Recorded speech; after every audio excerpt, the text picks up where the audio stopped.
सामने बैठे हुए परम आदरणीय गिरीश्वर मिश्र जी, अन्य विद्वज्जन, परम श्रद्धेय विद्यानिवास मिश्र जी, जिनकी स्मृति में यह आयोजन रखा गया है, मैं उनको सादर नमन करता हूँ। आदरणीय मिश्र जी द्वारा जो मुझे विषय दिया गया था, अतिशोधो स्नेह को मार्ग है, प्रेम भक्त पर मुझे चर्चा करनी है।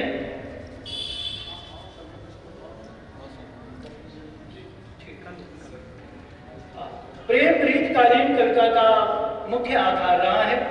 इस काल के कवियों के लिए प्रेम एक व्यापक अर्थ रखने वाला शब्द रहा है। इस काल का जो प्रेम है वो प्रेमानंद में डूबा व्यक्ति किसी योगी की भांति अपनी साधना को जिस प्रकार जीवन के केंद्र में रखता है, घनानंद का जो उनके काव्य का जो प्रेम है उसी श्रेणी का प्रेम है। उनके काव्य में प्रेम का एक सुनिश्चित दृष्टिकोण देखा जा सकता है, जिसे कवि द्वारा बुद्धि से परे अंतर का व्यापार माना गया है। यहाँ बुद्धि दासी रूप में और प्रेमानुभूत पटलानी रूप में दर्शनीय है। घनानंद के काव्य का आधार ही सहज प्रेम है, इसलिए प्रेम मार्ग उनका इतना सीधा साधा है कि जहाँ तनिक भी सयानापन स्वीकार्य नहीं। और वे कहते हैं अतिशुद्ध स्नेह को मार्ग है, जहाँ नेक सयानक बांक नहीं, तहाँ सांचे चले तजी आप उनको झझके कपटी जी निशान के नहीं। घनानंद के लिए प्रेम कबीर के जब मैं था तब हरि नहीं वाले मैं के त्याग के बाद की अनुभूति है। जो कपटी हैं, जो निशंक नहीं हैं, जो भक्तता के अभ्यस्त हैं, वे इस पद के राही कदापि नहीं बन सकते। कवि का प्रेम एकांकी है। यहाँ दूसरे अंक के लिए कोई रिक्त स्थान नहीं, एकत्व ही इसका सर्वस्व है। यह सूर के गोपियों की तरह मेरे हरिहारिल की लकड़ी है। यह प्रेम गली अति सांकरी जामे दोनों समाए वाली भावधारा वाला प्रेम है। घनानंद प्रियतम को ही सर्वस्व मानते हैं, इसलिए मन लेकर और छटांक न देने की प्रिय की चतुराई भी उनके यहाँ चलती नहीं है। घनानंद का संपूर्ण काव्य इसी शुद्ध निश्चल प्रेम का निरूपण है। कवि का प्रेम वर्णन उनके अंतर जगत का अभिव्यक्त सत्य है। वे कहते हैं एक विश्वास की टेक गहे लगी आस रहे बस प्राण बटोही। उनके यहाँ प्रेम की चरमावस्था को प्राप्त करने वाली विरहिणी के मन से जड़ चेतन के भाव भी समाप्त हो जाते हैं और वह अपना संदेश बादलों से प्रेषित करते हुए कहती है पर कार्य देह को धारक फिरे पर जन्य जथारथ हुए दर्शों निधि नीर सुधा के समान करो सब ही विधि सज्जनता सरसों। प्रेम के घनानंद के यहाँ प्रेम एक साधना है। मछली अपने प्रियतम जल से वियुक्त होकर के अपने प्राण त्याग देती है। पतंग प्रियतम दीपक का दर्शन करते ही अपने प्राणों को न्यौछावर कर देता है, लेकिन घनानंद का प्रेम मिलन में शांति नहीं मानता और वियोग में हताश भी नहीं होता। इनके यहाँ प्राण त्याग कर देना प्रेम का आदर्श नहीं है, बल्कि यहाँ प्रियतम के वियोग में कष्ट सहते रहना ही प्रेम का निर्वाह का आदर्श है। जो प्रेमी वियोग की पीड़ा को झेल कर भी प्रेम को जीवित न रख सके वह कभी सच्चा प्रेमी हो ही नहीं सकता। घनानंद के काव्य में यह सुखद कसक का अनुभूति का विषय है, इसे शब्दबद्ध नहीं किया जा सकता। मरिमो विश्राम गने वह तो बपुरोमित तजो बरसे वह रूप छटा न सहार सके यह तेज सबे चितवे बरसे। घनानंद की जो रचनाएं उपलब्ध हैं उनका विशेष स्थान लौकिक श्रृंगार और भक्ति है। लौकिक श्रृंगार की रचनाएं अधिकतर कवित्व और सवैयों में हैं और भक्ति से संबंधित रचनाएं दोहे एवं चौपाइयों में मिलती हैं। घनानंद के प्रेम की जो पराजय है वह अधिक है, इसलिए उनका विषाद उनकी अभिलेषा विराट की परिणति ही कहा जा सकता है। प्रेम के हर्ष अवसरों पर बढ़ती अभिलाषाएं कवि को बार बार बेचैन करती हैं। उसके भाग्य में प्रेम का हर्ष बदा नहीं है। प्रेम की यह विषादमयी अनुभूति हिंदी साहित्य की परंपरा के प्रतिकूल और फारसी परंपरा के अनुकूल है। तत्कालीन समाज की हीन दशा और उसमें व्यक्ति की परवशता के अनुभव का ही यह परिणाम हो सकता है। घनानंद के काव्य में भावों का सीधा वर्णन अधिक मिलता है। इन भावों में रीछ, विषाद, उलझन, अभिलाष, भूल, उपालंब आदि प्रमुख हैं और इन भावों के आश्रय हैं मन, प्राण, नेत्र, अन्य ज्ञानेंद्रियां। ज्ञानेंद्रियों को भावों का आश्रय बनाकर कवि ने उनका मानवीकरण किया है और वे कहते हैं रावरे रूप की रीति अनुरूप नयो नयो लागत ज्यों ज्यों निहारिये त्यों इन आखिन बाणी अनोखी अघानी कहूं नहीं आन तिहारिये। सामान्यतः हिंदी साहित्य प्रेम का पीर रचने वाले दो ही कवियों की चर्चा विशेष होती है। उनमें पहले कवि हैं भक्तकालीन सूफी काव्यधारा के जायसी और रीत काल में स्वच्छंद विचारों की भावभूमि पर प्रेम काव्य की रचना करने वाले घनानंद। इनमें लौकिक धरातल पर निश्चित घनानंद की कविता में प्रेम का नैसर्गिक रूप विद्यमान है, जिसमें शाश्वत निश्चल भाव प्रवाहित होता है। उनके प्रेम में सौंदर्य प्रियता, संभोगशीलता और विरहानुभूति की त्रिवेणी का उद्दाम कलोल है। संयोग की प्रेमावस्था के भी अनेक पक्ष घनानंद के काव्य में दर्शनीय हैं। कहीं कभी नायिका की मनमार करते दिखाई देता है तो कहीं संयोग के दिनों को याद करते हुए अपनी सुध को खो देता है और कहता है ललित उपंग बेल यार बाल अंतर ते आनंद की घन सींच रोम रोम हुए चढ़ी। आचार्य रामचंद्र शुक्ल का मानना है कि प्रेम दशा की व्यंजना ही घनानंद का अपना क्षेत्र है। प्रेम की गूढ़ अंतरदशा का उद्घाटन जैसा इनमें है वैसा हिंदी के अन्य श्रृंगारी कवियों में नहीं मिलता है। इस दशा का पहला स्वरूप है हृदय या प्रेम का आधिपत्य और बुद्धि का अधीन पद, जैसा कि घनानंद कहते हैं रीझ सुजान सची पटरानी बची बुद्धि बांपुरी करिदासी। अपने संयोग वर्णन में घनानंद सुजान के हाव भाव पर उतना अनुरक्त नहीं है जितना कि उसकी सुंदरता पर स्वयं को हार जाते हैं। यद्यपि इस प्रेम में उन्हें असफलता ही मिली और संयोग के अवसर कम ही आते हैं, फिर भी सुजान के सौंदर्य और लावण्य का जो वर्णन उनके काव्य में मिलता है वह आकर्षक है। यहाँ स्थूल सौंदर्य के चित्रण का अभाव है, उसकी अपेक्षा हाव भाव की चेष्टाओं की तरफ घनानंद का ध्यान अधिक गया है। वे एक जगह लिखते हैं लाजन लपेट चितवन चितवन भेदभाव भरी लसत लसत लाग चक तिरछाज में छबकी मदन बोरो बदन रुचिर बहाल रस निसुरत मीठी मृदु मुस्कान में। अपनी नायिका की भाव भंगिमाओं के चित्रण में घनानंद ने अपनी सूक्ष्म दृष्टि और अपने सूक्ष्म पर्यवेक्षण का जैसा चित्रण दिया है वैसा उस काल के कम कवियों में ही मिलता है।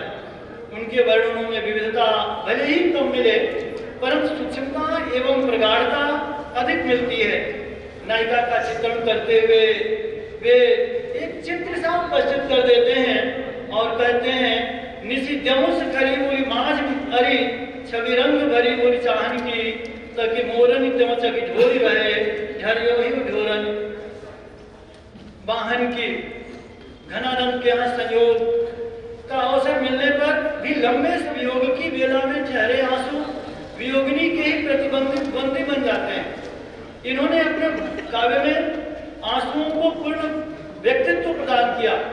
मन जैसे कछ तुम चाहत सो है सुबखानिये कैसे सुजान ही हो इन प्राणन एक सदागत रावरे बावरे नौ लगिए निकलो। प्रिय के प्रति अपने संपूर्ण समर्पण के संबंध में गृहिणी कह रही है कि मेरा मन जिस प्रकार तुम्हें चाहता है उसका वर्णन किया ही नहीं जा सकता। एक तो मेरी दशा का वर्णन हो नहीं सकता, दूसरे आप सुजान यानी हर स्थिति को अच्छी तरह से जानने समझने वाले हैं, अतः आप बिना कहे भी सब कुछ जान लेते हैं। इनके यहाँ रीत काल के अन्य कवियों की क्रिया विदग्धता, अभिसारिका, लक्षिता और खंडिता आदि नायिकाओं के वर्णन नहीं मिलते। इसलिए अश्लीलता का अवसर लगभग नहीं के बराबर है। इनके काव्य में सुजान के शब्दों के साथ साथ राधा और कृष्ण के संयोग संबंधी कुछ वर्णन भी मिलते हैं, लेकिन ये वर्णन इंद्रिय उत्तेजनात्मक न होकर आंतरिक हर्षोल्लास को प्रकट करने वाले विलास चेष्टाओं के अंतर्गत स्थूलता का पूर्ण निषेध करके घनानंद ने कहीं कहीं सूक्ष्म चित्रों को पूरा कर दिया है। लेकिन इसके साथ में यह भी सत्य है कि वर्णन के आग्रह के कारण कहीं कहीं स्थूलता भी अब देखी जाती है। विभिन्न त्योहारों के अवसरों पर राधा कृष्ण के मिलन की योजना करके घनानंद ने संयोग श्रृंगार का वर्णन किया है। इन त्योहारों में होली का वर्णन सबसे अधिक सुंदर रूप में मिलता है। राधा कृष्ण के भाग खेलने के अनेक वर्णन घनानंद के काव्य में दर्शनीय है। सोधन सने हल्के अलके बगरी मुख जीवन ज्योतियों चंदई चोरत अंगन रंग तरंग बढ़ी सु किसी उपमान के पानी ढोरा। घनानंद के काव्य में राधा कृष्ण के प्रेम प्रसंग के अंतर्गत उद्दीपन के अनेक प्रसंग मिलते हैं। इसके अंतर्गत कवि ने झूला, वंशी वादन, कुंजे और वृंदावन के सुंदर चित्रण किए हैं। इनके काव्य में वंशी का जादू सर्वत्र देखा जा सकता है। कहते हैं कैसे धीरज रहे हाय हमें मुरली धुन बौरती है। वंशी की धुन सुन करके नायिका बौता बौरा जाना उद्दीपन का एक सुंदर उदाहरण हो सकता है।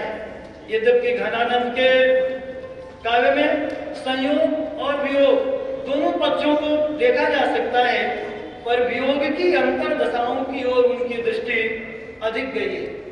इसी से इनके वियोग संबंधी पद अधिक प्रसिद्ध हैं।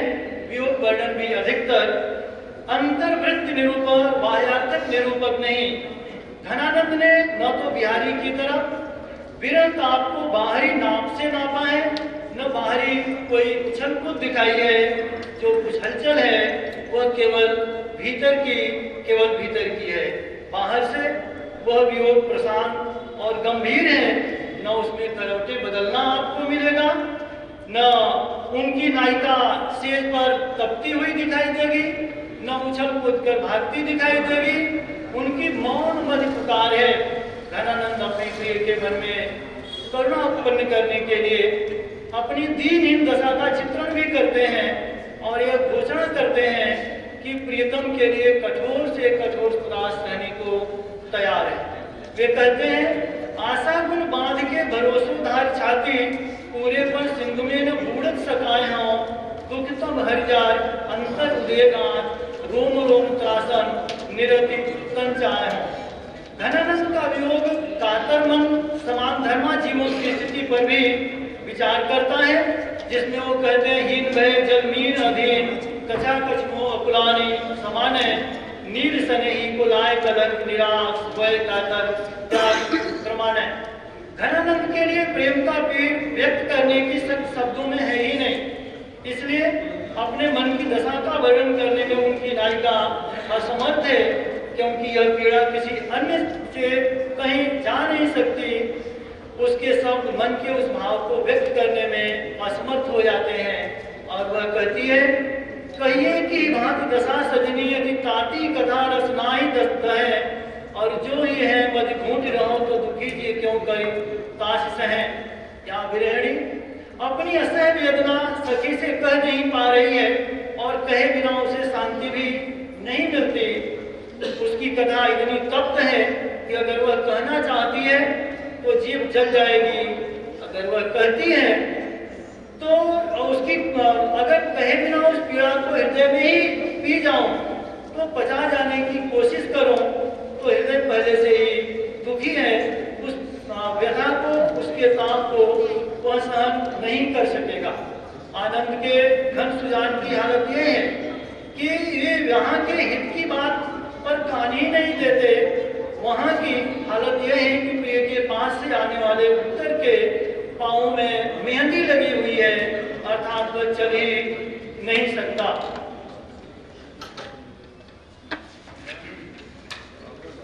घनानंद के वियोग व्यंजना में सहायक उपादानों में आंखों का महत्वपूर्ण स्थान है।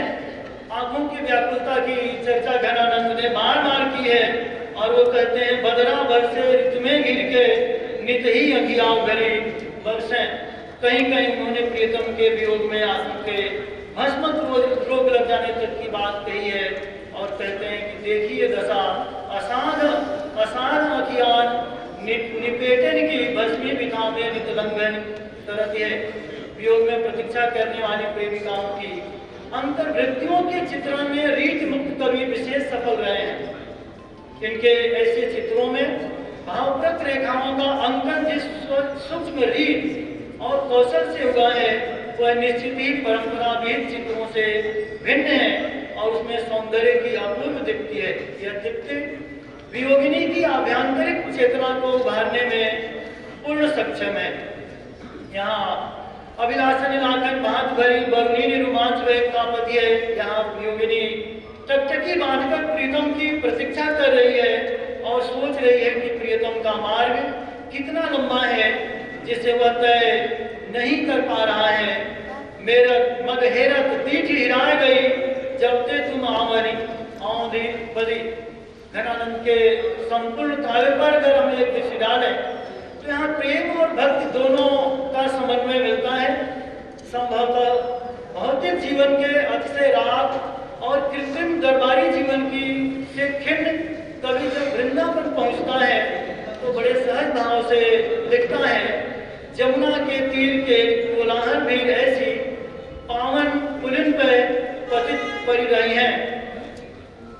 घनानंद बस खत्म कर रहा हूं। घनानंद की कविता भावाव्यक्त का सहज स्वाभाविक रूप है। उन्होंने अपनी वाणी द्वारा भाव विस्तार को अभिव्यक्त प्रदान की है। उन्होंने केवल एक ही भाव को विविध रूपों में कहकर संतुष्टि नहीं पाई बल्कि तुलसी और सूर की तरह वाणी व्यापार का विशाल प्रसार करके भाव विस्तार को अपने में समेट लिया और उसे गरिमामय बना दिया। बहुत बहुत धन्यवाद। विद्या श्रीनिवास ने मुझे अवसर दिया।